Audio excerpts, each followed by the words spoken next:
Welcome back, Rosebuds, to Ghost Tales to Tell in the Dark. Today we have a total of 4 horrifying legends and lore.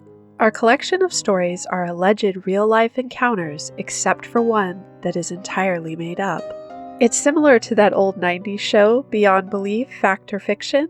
So have fun guessing which stories are true and which one is made up. At the very end of our episode, I will reveal the imposter story, so be sure to stick around.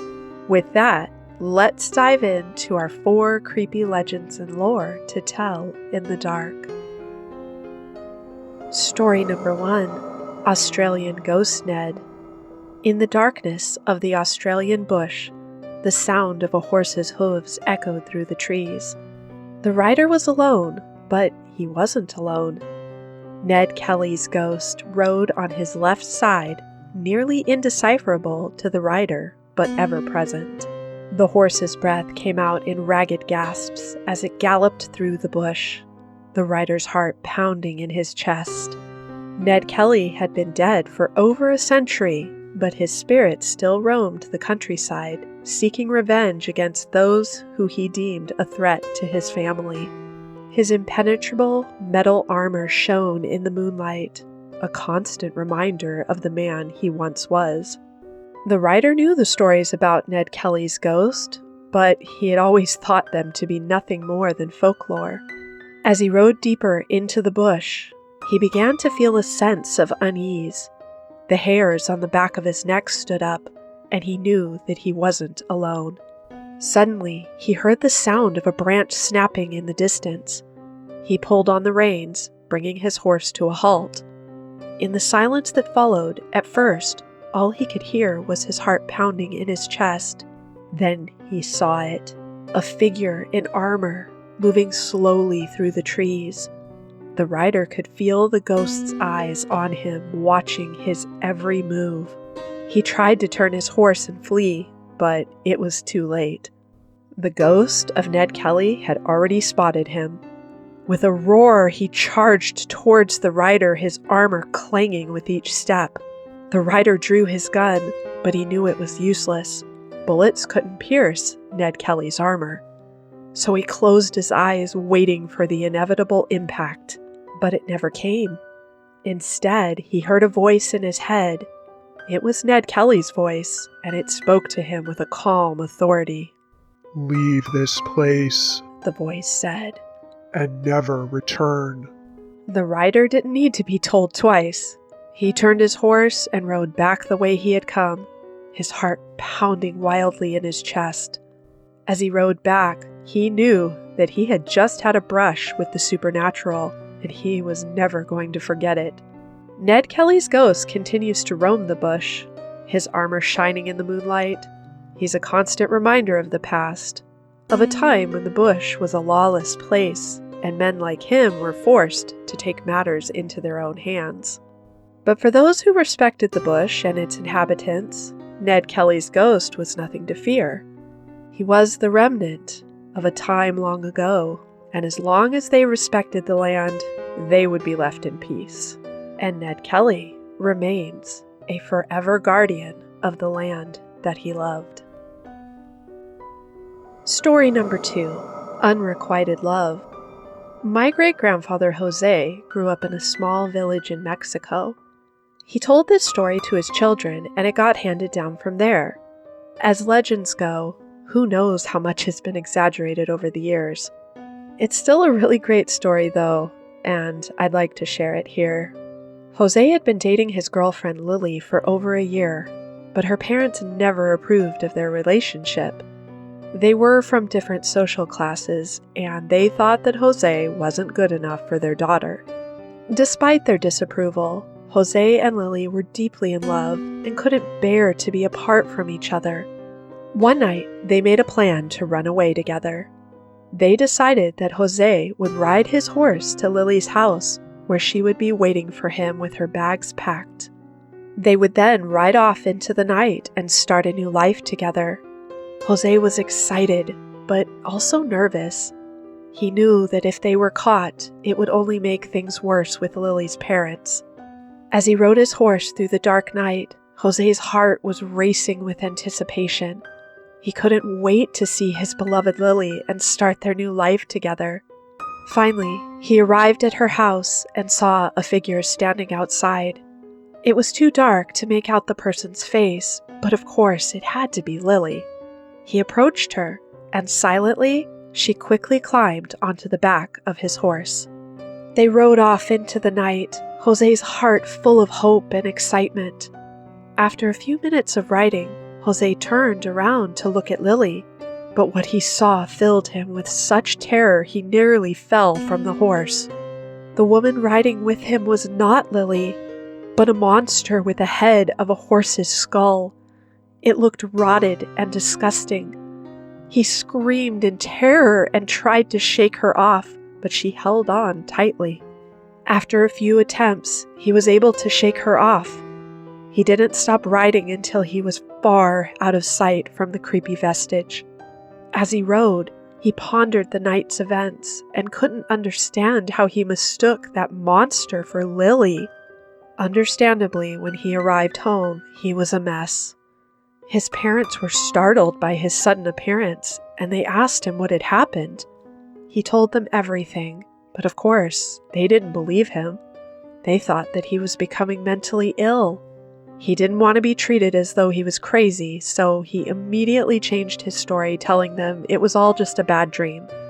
Jose never saw Lily again. He tried to send letters to her, but she never replied. He even went to her house, but it was deserted. It was as if she had never existed. He was heartbroken, but also deeply disturbed by what he had seen that night. Years went by, and Jose tried to forget about that fateful night. He got married and had kids and started a family of his own, but the memory of that creature with the horse's skull never left him. He wondered if he had just imagined it, or if it really was a supernatural creature. Much later in his life, when he was an older man, he was driving down a deserted road, and he saw a woman standing on the side of the road. She had her back turned to him, but he could see that she was wearing a white dress. His heart raced as memories of that fateful night flooded back to him. Something overcame him then, and he couldn't help himself. He slowed down his car and pulled over to the side of the road. He got out and cautiously approached the woman. As he got closer, he could see that she had long, dark hair. He reached out to touch her shoulder. She turned around and he froze. It was Lily. She was as beautiful as he remembered, but there was something inhuman about her. Her eyes were black and her skin was very pale. She looked like a ghost. Jose never saw Lily again after that night. He didn't know what to make of it. Was she a ghost? Had she ever been real to begin with? Or was she some kind of supernatural creature? He didn't know. All he knew was that he was left with a sense of unease and uncertainty, and the memory of that night continued to haunt him for the rest of his life. Story number 3, Little Ghost Boy. Legend has it, in the small town of Dansville, Kentucky, there's a spooky story about a little ghost boy. It all began during the Civil War when he lost both his parents in a battle fought near his home. It was ransacked and burned. He alone survived. Understandably, the child was heartbroken and alone, wandering the countryside until he stumbled upon a grave marked with beautiful flowers. The child sat by this grave crying and wishing for his parents to return. He cried all through the night, but of course they didn't return. He was so heartbroken, his heart stopped beating. Ever since that day, locals have reported seeing the ghost child wandering the countryside searching for his parents. Some have claimed to see the child riding on a ghostly horse, while others have heard the sound of a child's sobbing cries echoing through the hills. But the strangest sightings have been near the old graveyard where the child was first found. Locals claim that if you leave flowers on the grave at dawn, the ghost child will appear and thank you for your kindness. However, if you fail to bring flowers, the ghost child will haunt you until the end of your days. Some have even reported waking up with a bouquet of flowers next to their bed, left by the ghost child as a reminder to honor the dead. So, if you're ever in this small Kentucky town and hear the sound of a child's soft sobs in the morning, be sure to leave flowers at the graves or risk his wrath forevermore. Story number 4. U.S. History Ghosts. I went to school in Fredericksburg, Maryland, and here are 3 stories I heard while I was there. The first story is about a grand mansion that sits on the outskirts of town, boasting a dark and tragic tale. The story goes that Agnes, an indentured servant, fell deeply in love with the owner's son, but it was unrequited love. When the son went away to school, the boy's father grew enraged at Agnes's affections. He boarded her up alive in the walls of the mansion. Her anguished screams echoed throughout, but her cries went unanswered. She died whispering the name of her lover repeatedly. People who now visit the mansion report strange orbs of light that appear suddenly and fill the observer with irrational despair. Many believe Agnes's spirit still lingers, and she toys with the electricity as a way for her restless spirit to reach out. If you listen closely, you may still hear her faint whispers, cries of help pleading to release her from her prison within the walls. The second story is as follows. Joe Hooker was a well-respected Civil War general until he lost his position to Meade. After his defeat, Hooker was devastated and struggled to come to terms with his loss.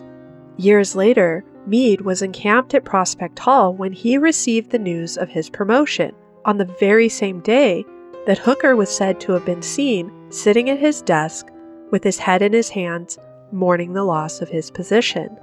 Now some say that if you visit Prospect Hall on that fateful day, you can hear the sound of Hooker's weeping echoes through the halls. Others swear that they have seen his ghostly figure wandering aimlessly through the mansion. Obviously, this is likely lore, but the legend lives on, and locals still report sightings of Hooker's ghost on the anniversary of Meade's promotion.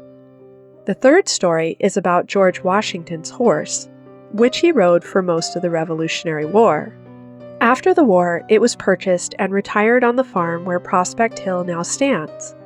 Locals claim that late at night, after sporting practices and other events have ended, they can hear the sound of galloping in the distance. Some believe that the mysterious sound could be Washington's ghost horse still roaming the land that it once called home. Despite efforts to investigate the source of the sounds, no one's been able to confirm their origin, and the legend of Washington's ghost horse remains a mystery. Regardless of whether or not any of these stories have a kernel of truth, I still find all of them pretty spooky. Well, Rosebuds, that brings us to the end of today's episode.